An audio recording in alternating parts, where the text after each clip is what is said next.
Hey, everybody, and welcome to another episode of Played with Meg and Mike. We are here today actually with two people. The 11th and 12th people voted out of the game. From the Kobara tribe, we are here with Elliott, unfortunately. And from the Navala tribe, I don't know what I'm doing. So from the Navala tribe, watch this. It's cool, on the fly. This is just annoying. I could have just shared Andre.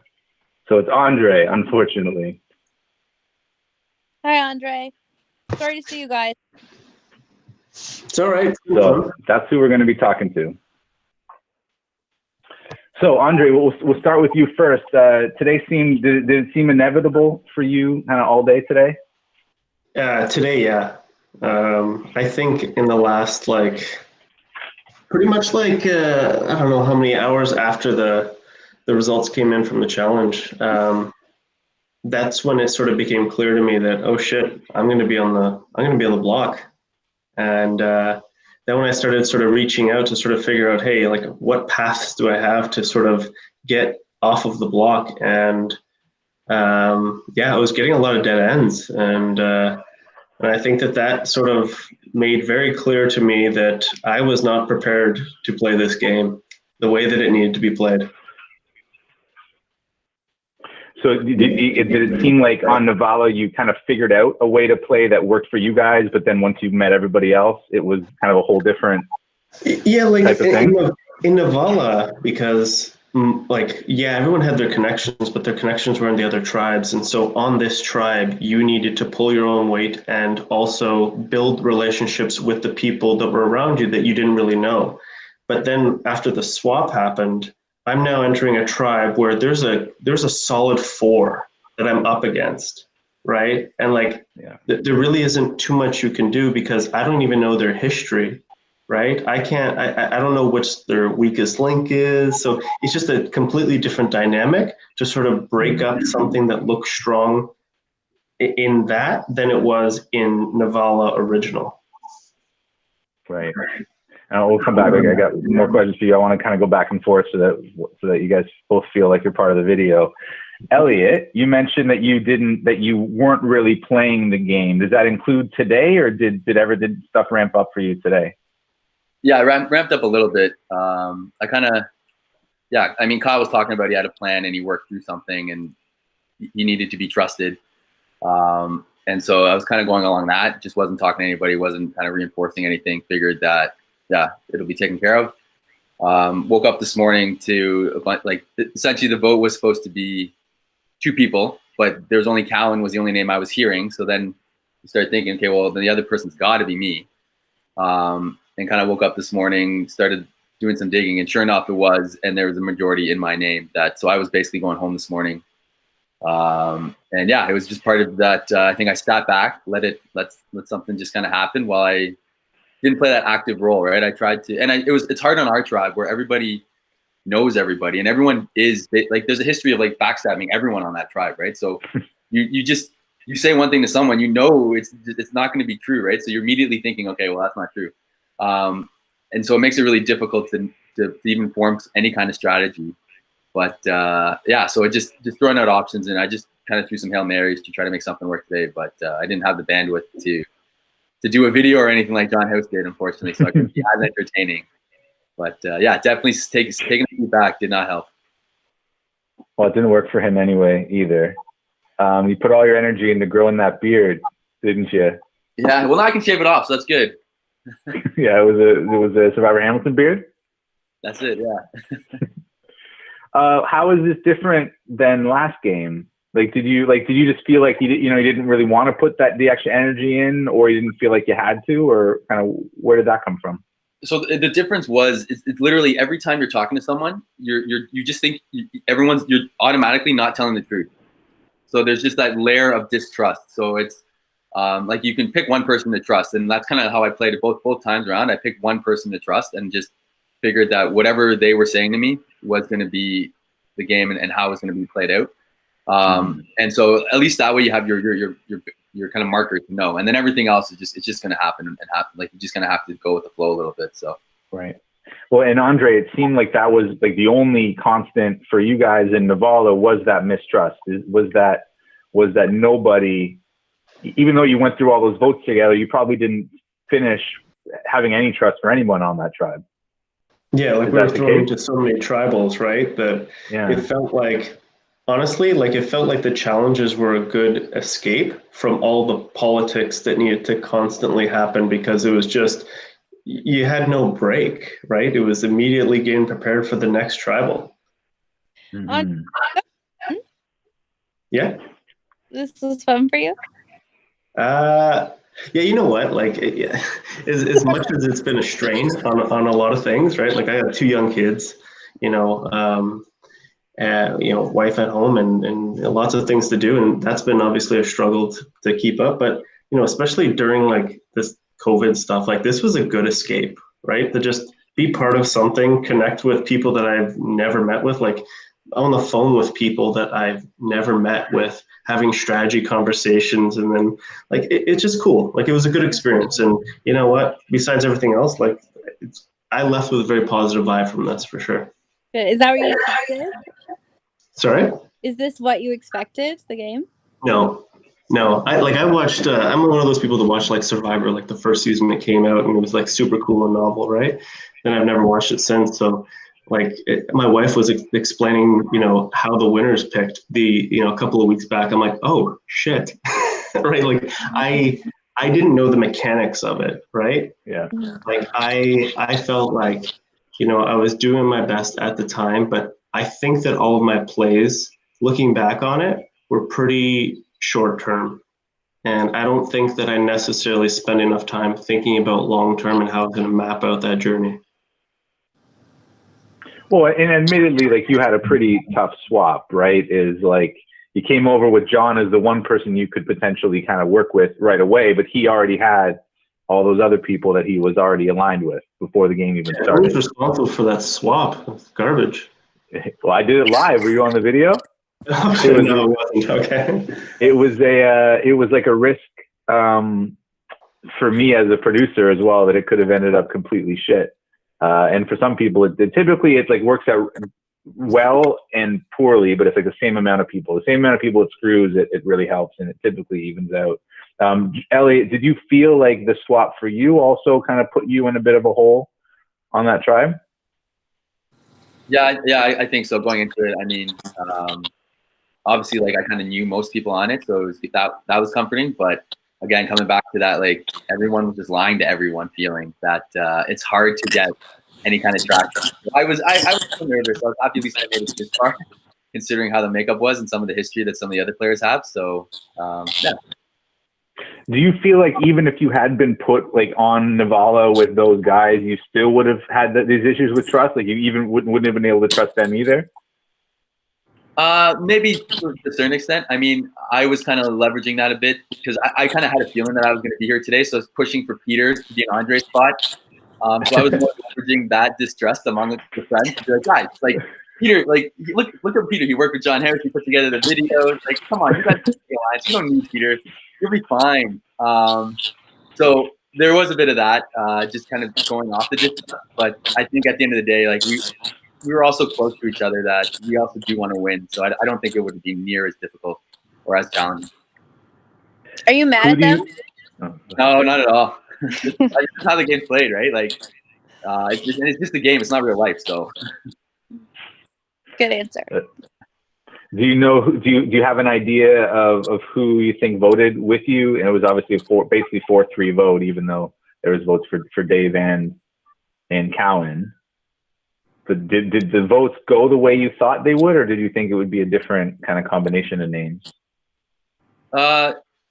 It's surprise. I think it is going to surprise. It kind of surprised me at the end, but it could just that's on me because I just wasn't as active in terms of managing something. So I think I did save myself, but I also hurt myself as well in how I saved myself. So well, I didn't save myself in here, but Yeah, it was just I just didn't have the bandwidth to manage all the communication and all the threads that were going on. So You mentioned that you were trying to get Peter voted out. Andre, did you know about that? And did you feel at any point today that there was a bit of traction? Yeah, I caught wind that there was some wind for the sails on going in the direction of Peter. I just jumped all over it. Like, I was just messaging people and be like, "Hey, do you know this about Peter? Do you know this?" And like, I think I elaborated on some of the points to really embellish it. But what are you gonna do? Right? Was there a Google Doc or anything like last year? There was a. Ellie can probably answer that. Yeah, there is a Google Doc that Peter shared with me. There's a bunch of Google Docs. There's different ones, right? I know we had like when you're on the call with Mike, what are some survivor isms that you should be saying? You get a whole bunch of spreadsheets on. Andre, what are there any memories that you had like the opposite of kind of what Elliott had, where he only had a handful of votes, 3 votes really that he went through. You had 8. Any memories from things that stand out from kind of your really busy 1-month game? Yeah, like the I don't know. There's something about like our tribe was essentially 3 different groups, and we went one way, then something happened, and then we all pivoted, went another way, and like I guess I have some regrets in some of those decisions, obviously, because it led me to here. But yeah, like I don't know. I guess the people, right? Most of the people you started with, most of the people that you started the game with, are all voted out. Yeah, I'll be joining them shortly, right? In Exile Island. So in Exile Island, yeah, I'm sure John is going to be really happy to have Elliott. Yeah, and John will be pretty happy to have Elliott joining. I'm sure. Who do you guys both want to win? Yeah. Who are your picks to win? To win the game, yeah. I'll let Elliott go first. I don't know if I want to say, but I guess the person I trusted the most in the Kobara would be who I hope wins. So I'll leave it at that. Kinsey. Andre. Yeah, I'll just say like Dave, right? Like he was the person. I don't know who mentioned it on the previous one, but he sort of picked.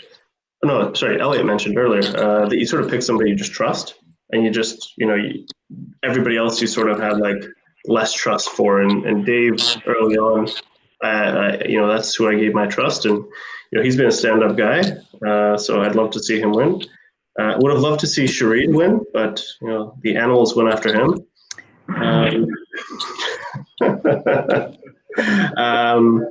But yeah, that's and everybody else I pretty much don't know. So fair. That's nice for Dave. Is there anything, Andre, that you would do differently? You mentioned maybe being a bit more social, but just kind of looking back, anything that you think like may have made a difference? I know the swap was pretty important here, but yeah, like I guess if I would have done like a little bit more research into the tribe that I was coming into, I would have known the issue with the numbers right off the bat. And maybe this Peter thing, if it had more time to incept in people's minds, maybe it could have materialized. That's the only thing on this tribe. Going back a move before the swap, I think we were too fixated on a group on our team, that has the last name Hamiltons. And I think that a lot of folks were worried that they had too much power, when now looking at it, in the grand scheme of things, they didn't. And in fact, if I were to know what I have now, know what I know now back then, I think it would have been like, we can be something very powerful if we sort of get through to the tribe swap. So I don't know, maybe it would have resulted in me getting kicked out earlier. I don't know, but right. Yeah. Elliott, what about you? Anything that you would do different? Yeah, I mean, maybe just get on the phone a bit more and start texting. I was kind of I was hoping to partner with someone that was more into that, who kind of would carry me a little bit on the social side, and I could just kind of be an extra vote. But Right. that's not how Kabara works. Is everyone wants to play, everyone wants to be a gamer. I will get it's getting a little bit tiring about everyone being so honest and not lying. Like they're all snakes, right? Like everyone's lying to everybody. Like don't give me that you're being Mr. Honest, whatever, or Mrs. Honest. Like that's getting a bit old, I think. And some of the other tribes are kind of joking about it. So just own up to it, right? Like it's part of the game. Hey, yeah, I completely agree. You got to do whatever you can to get further, right? Elliot, who do you think is going to get voted off of Kobara next? You know what? I have no clue. It was an interesting vote today. Yeah. Yeah, I like the vote went like nobody, like it wasn't a straightforward vote. I think. No clue. I don't know who's gonna get voted on. Well, like you said, like there's a lot of gamers over there, and it was probably pretty crazy today. Like just everyone getting paranoid, everybody freaking out. Is that what you found? Everybody was just like, maybe it sounded like you were pretty chill, but everybody else was kind of all over the place. I wasn't on my phone all day. I had something else, so I kind of woke up in the morning, woke up a bit late, figured some stuff out, and then kind of just sent some messages and hoped for what would come back. So I wasn't like, and this game hasn't been like that for me. Like it's been very much, I send a message, stuff kind of happens, and then I kind of catch up with it later, which is ultimately what hurt me, right? And it hurt Silas too. I think he said as well that he kind of laid back too much, and so which is fair, right? You should be the people that are most active should be the ones that keep going. So there's no ill will. Like it makes sense that I'm here because that's kind of the result of what I put into it. Right. Did you feel like an idol played any part in today in terms of people being afraid of the idol, or just in terms of kind of how they were planning to vote? I don't think so. I think it's, I mean, the idol is pretty well protected in terms of where it's at. And so until that person is targeted or even mentioned, you won't see it until that happens. So play without, yeah. Right. Just try not to worry about it. Yeah. Andre, is there anything you want to let your ex-Navala players know, kind of as they're still in the game and there's less and less of them every week?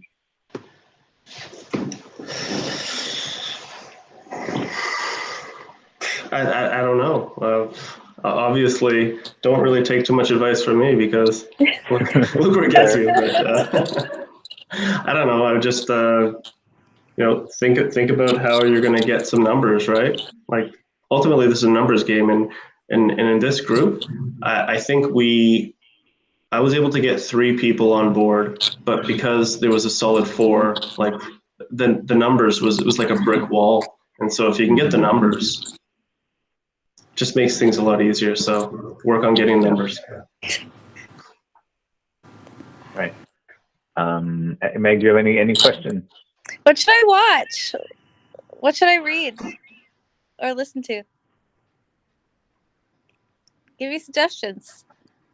Andre? Yeah, I don't watch anything good right now because like it's with 2 young kids, it's like, start 15 minutes here, finish 15 minutes later. Did you have any good quarantine hobby? Well, I'll say this. I started watching Space Force, the new one with Steve Carell. Yeah, Steve Carell. It's nothing in depth or anything, but it's maybe it's worth a couple episodes. See if you're interested. Yeah, I just started it. I think I'll stick with it. Yeah. Okay. Hobbies. I got 2 kids, like 3 and 1 year old. That's my hobbies are keeping them alive. Very important hobbies. Yes. What about you, Elliot? What are your highlights? I'm kind of embarrassed to say, but I don't have a Netflix subscription or watch too much TV. I'm spending a lot of my spare time right now kind of studying or working on side projects. If I do watch TV, it's Curb Your Enthusiasm. I'm kind of going through that right now, watching an episode like at lunch or maybe usually at lunchtime, and kind of watching old reruns of Community because that's on my fiance's Netflix. So so we've been watching that. Love it. Keep it light. Yeah. Well, I just want to say thank you guys both for playing the game. It was a lot of fun. I hope that you'll both consider playing again next time. Yeah, thanks, Mike. Thanks for doing this. This is awesome. It's a lot of fun. Yeah. Thanks, guys. Well, enjoy the weekend. Thanks again. I'll invite you guys to, good games. I'll invite you both to Exile Island in a few minutes. All right. All right. Yeah. See ya. All right. Take care, everybody. See you, Meg. Have a great weekend. Both You of you. too. All of you. Bye.